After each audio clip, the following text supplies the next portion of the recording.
নবী করিম সাল্লাল্লাহু আলাইহি ওয়াসাল্লামের পবিত্র সিরতকে আল্লাহ তাআলা আমাদের জন্য পূর্ণাঙ্গ সুন্দর এবং নির্ভুল আদর্শ বানিয়েছেন, আদর্শ হিসাবে ঘোষণা করেছেন। লাকাদ কানা লাকুম ফি রাসূলিল্লাহি উসওয়াতুন হাসানাহ লিমান কানা ইয়ারজুল্লাহা ওয়াল ইয়াউমাল আখির ওয়া যাকারাল্লাহা কাসীরা।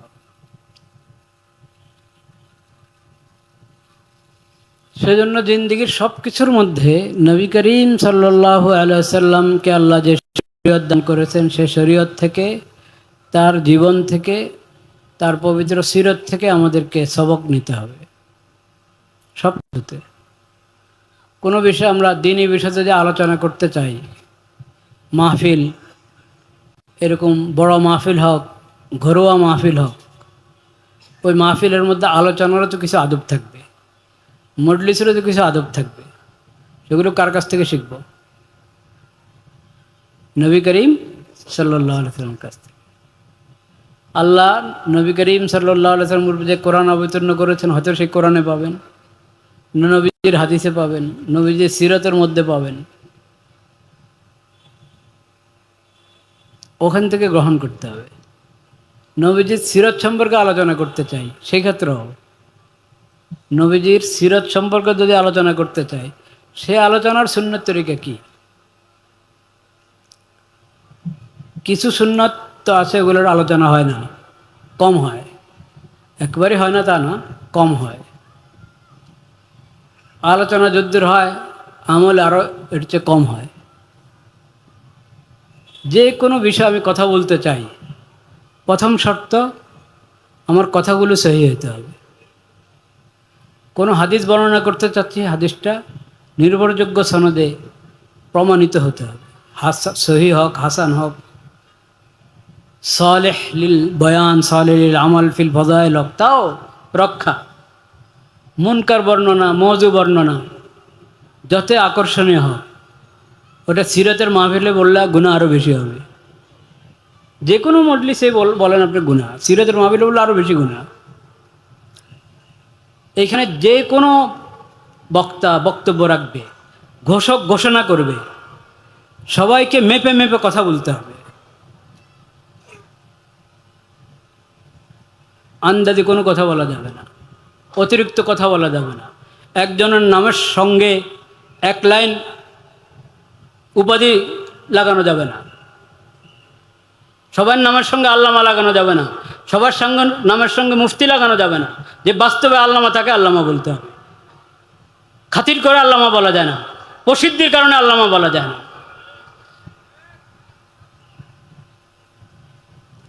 শীতের মাহফিলে তো এটা রেয়াত করতে হবে কমাস কম।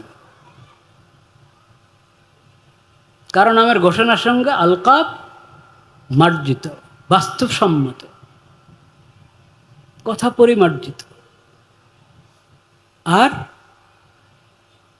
বয়ানের মধ্যে মাঝে মধ্যে নবী করিম সাল্লাল্লাহু আলাইহি ওয়াসাল্লাম আলোচনাতে কখনো আওয়াজ উঁচু হয়েছে, কখনো সেটা কথার প্রেক্ষিতে আওয়াজ উঁচু হয়েছে, কিন্তু সেটা হলো ইনজার। ইনজার, ইনজারের ক্ষেত্রে আওয়াজ উঁচু হয়েছে, আলা সাউতু। কিন্তু এটা মানে চিৎকার করে করে বলা, বলবোই আমি চিৎকার করে করে পুরো বয়ান, এটা সুন্নতের খেলাফ। ইন্না আনকারাল আসওয়াতি, হ্যাঁ, ইন্না ইন্না আনকারাল আসওয়াতি লাসাউতুল হামির। আনকারাল আসওয়াত, এটা কোনো দ্বীনি মজলিসের আওয়াজ হতে পারে না, সিরতের মাহফিল তো দূরের কথা। আর পুরা শরীর কথা বলবে, পুরা শরীর কথা বলবে, দোনো হাত, বুক, মুখ, আরে আল্লাহ রে, এটা দ্বীনি বয়ানের মেজাজ না।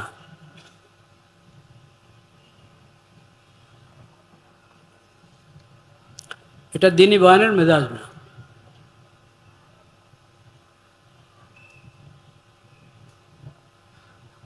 তো এরকম আমাদের এগুলো শেখা দরকার, যে দিনে আলোচনার ক্ষেত্রে আমার ভঙ্গি, দেহভঙ্গি, আলোচনা ভঙ্গি, এটার ব্যাপারেও আদব আছে, এটার ব্যাপারেও আদব আছে। সামিঈনদের জন্য যেরকম আদব আছে, বক্তার জন্য আদব আছে। এতরা আজকে নবী করিম সাল্লাল্লাহু আলাইহি ওয়াসাল্লামের সিরাতের আলোচনা দেখেন, নবী করিম সাল্লাল্লাহু আলাইহি ওয়াসাল্লাম বলেছেন, লা তুতরুনি কামা আতরাতিন নাসারা ঈসা ইবনে মারইয়াম। তোমরা আমাকে এরকম বাড়ায়ও না, আমার প্রশংসা করতে গিয়ে অতিরঞ্জন করো না, যেরকম খ্রিস্টানরা, নাসারারা ঈসা ইবনে মারিয়ামের ব্যাপারে বাড়াবাড়ি করেছে, অতিরঞ্জন করেছে। তোমরা আমার ব্যাপারে অতিরঞ্জন করো না। নবী করিম সাল্লাল্লাহু আলাইহি ওয়াসাল্লামের প্রথম বৈশিষ্ট্য যেটা কালিমার মধ্যে আছে, কালিমাতে আবদুহু ওয়া রাসূল, প্রথম বৈশিষ্ট্য নবী করিম সাল্লাল্লাহু আলাইহি ওয়াসাল্লামের, তিনি আল্লাহর বান্দা। চিন্তা করবেন ঈমানের কালিমার মধ্যে এই কথাটা, আশহাদু আল্লা ইলাহা ইল্লাল্লাহ ওয়াহদাহু লা শারীকা লাহ ওয়া আশহাদু আন্না মুহাম্মাদান আবদুহু ওয়া রাসূলুহু। মুহাম্মদ আল্লাহর বান্দা, আল্লাহর রাসূল। তিনি আল্লাহর বান্দা, তিনি আল্লাহর রাসূল। অনেক বৈশিষ্ট্য, কিন্তু কালিমার মধ্যে প্রথম বৈশিষ্ট্য উল্লেখ করা হয়েছে তিনি আল্লাহর বান্দা। নবী করিম সাল্লাল্লাহু আলাইহি ওয়াসাল্লামের প্রথম পরিচয় কালিমাতে আবদুহু। নবিয়্যুহু রাসূলুহু তো বটেই, এবং তিনি খাতামুন নবিয়্যিন। নবী করিম সাল্লাল্লাহু আলাইহি ওয়াসাল্লামের সবচেয়ে বড় বৈশিষ্ট্য খাতামুন নবিয়্যিন, সব নবী রাসূলের সর্বশেষ ব্যক্তি। আল্লাহ তাআলা তার মাধ্যমে নবুয়ত এবং রিসালাতের ধারা শেষ করেছেন। তার নবুয়ত প্রাপ্তির পর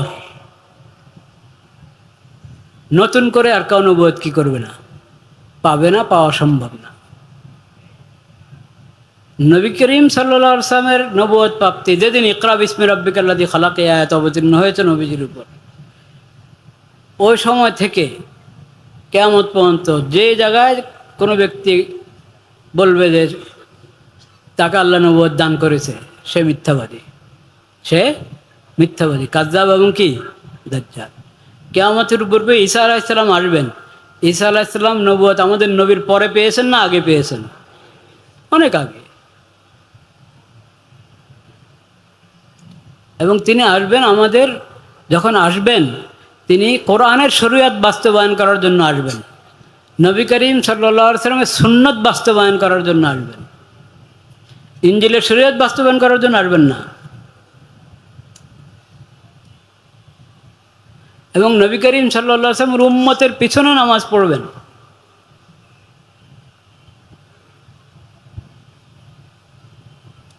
সর্বশেষ নবী হযরত মুহাম্মদ মুস্তাফা সাল্লাল্লাহু আলাইহি ওয়া আলা আলিহি ওয়াসাল্লাম, আখিরি নবী, আখিরি রাসূল, খাতামুন নবিয়্যিন।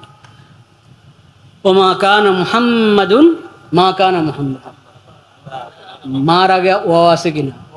মা কানা মুহাম্মাদুন আবা আহাদিম মির রিজালিকুম ওয়ালাকিন রাসূলুল্লাহি ওয়া খাতামুন নবিয়্যিন। খাতামুন নবিয়্যিন, এরকম খাতামুল মুরসালিন, ওয়া খতিমাত বি আর রসুল। হাদিসে যেমন খাতামুন নবিয়্যিন তেমন খাতামুল মুরসালিন।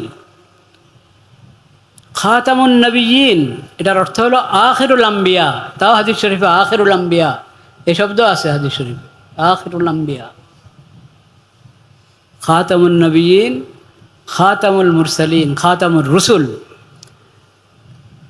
আখিরুল আম্বিয়া, একই কথার বিভিন্ন তাবির কোরআন এবং হাদিসে।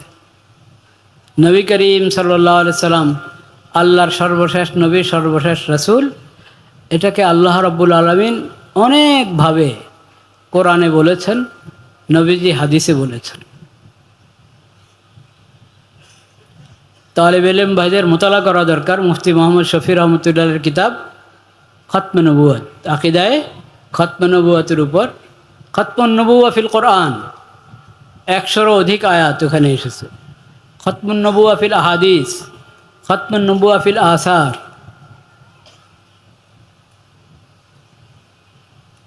আকিদায়ে খতমে নবুয়তকে কতভাবে আল্লাহ বলেছেন, ওমা আরসালনাকা ইল্লা রাহমাতাল লিল আলামিন, আকিদায়ে খতমে নবুয়তের দলিল।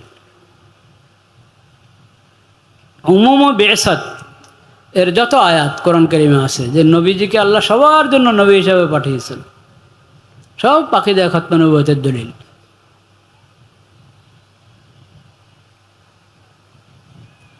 সূরা হুদের মধ্যে কত নম্বর সূরা? সূরা হুদ 11 নম্বর সূরা, ঠিক বলেছি না? 11 নম্বর সূরার 17 নম্বর আয়াত। 11 নম্বর সূরার কত নম্বর আয়াত? 17 নম্বর আয়াত।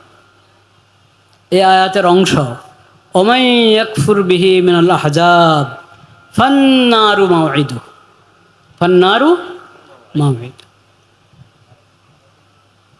যারা আহজাব মানে যত দলের মানুষ, যত ধর্মের মানুষ, যত গোত্রের মানুষ, যত রং, যত ভাষার মানুষ, যত অঞ্চলের মানুষ, নবীজির আবির্ভাবের পর কিয়ামত পর্যন্ত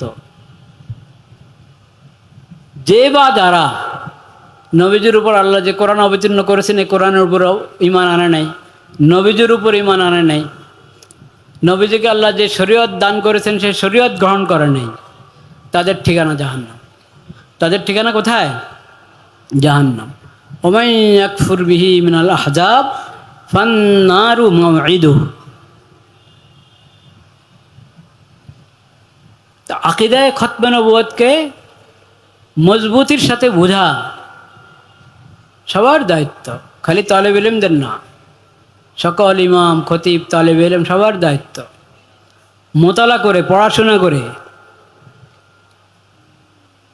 এবং কাদিয়ানীদের যেই যত কুফরি বক্তব্য, এই কুফরি বক্তব্যগুলো কিভাবে তারা বলেছে, তাদের নামে আমরা নিজের থেকে কোনো কথা বলার দরকার নেই, বলার অবকাশও নাই।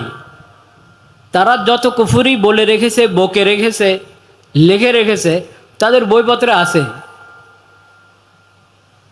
আপনি সেখান থেকে নেন তারা কি বলেছে। কাদিয়ানির ব্যাপারে কোনো মন্তব্য করবেন তো বাস্তব ইতিহাস, তার তো গোমরাহির ইতিহাস, কুফরের ইতিহাস, জাহান্নামের ইতিহাস সব। আপনার নিজের থেকে তো বলার দরকার নেই। এখন হালাত হলো সব শ্রেণীর মানুষকে যে আকিদায়ে খতমে নবুয়ত সম্পর্কে আমাদের বোঝানো দরকার, ওটার চিন্তা নাই, ওটার চিন্তা নাই। এরকম একটা সেমিনার করতে পারি, একটা সমাবেশ করতে পারি, বাস এটাই আমাদের দৌড়। আকিদায়ে খতমে নবুয়তের উপরে মসজিদে মসজিদে দর্শ করেছি, আকিদায়ে খতমে নবুয়তের উপরে গাস্ট করেছি প্রত্যেক মেম্বার চেয়ারম্যানের কাছে, প্রত্যেক থানার জিম্মাদারদের কাছে, প্রত্যেক উপজেলার জিম্মাদারদের কাছে, প্রত্যেক জেলার জিম্মাদারদের কাছে। আমি নিজে কি পরিমাণ মোতালা করেছি, নিজে যখন বয়ান করি কীভাবে বয়ান করি। একদিন বয়ান করা শুরু করছে, আমি মজলিসে বসা, বয়ান করতেছে, সানাউল্লাহ পানিবতীর সাথে মোনাজারা হয়েছে গোলাম মোহাম্মদ কাদিয়ানীর। চিন্তা করেন, সানাউল্লাহ পানিবতীর ইন্তেকাল হয়ে গেল, গোলাম মোহাম্মদ কাদিয়ানীর জন্মের আগেই তো হবে ইন্তেকাল। সানাউল্লাহ পানিবতী, সানাউল্লাহ পানি কোথায়? সানাউল্লাহ অমৃতসরি, ওটার সাথে মিলিয়ে দিয়েছে সানাউল্লাহ পানিবতী। আচ্ছা, আবার বলতেছে সানাউল্লাহ ইয়ে কী জানে গোলাম মোহাম্মদ কাদিয়ানী ইয়েতে মারা গেছে, ওই বাথরুমে পড়ে মারা গেছে, টয়লেটে পড়ে মারা গেছে। তো টয়লেটে পড়ে মারা গেছে এটা তো ঠিক না, টয়লেটে পড়ে মারা যায় না। সে যেভাবে চ্যালেঞ্জ করছিল যে আমি যদি বাতিল হই, মিথ্যাবাদী হই, তাহলে এইভাবে আমার মত আসবে, ওইভাবে তার মত হয়েছে।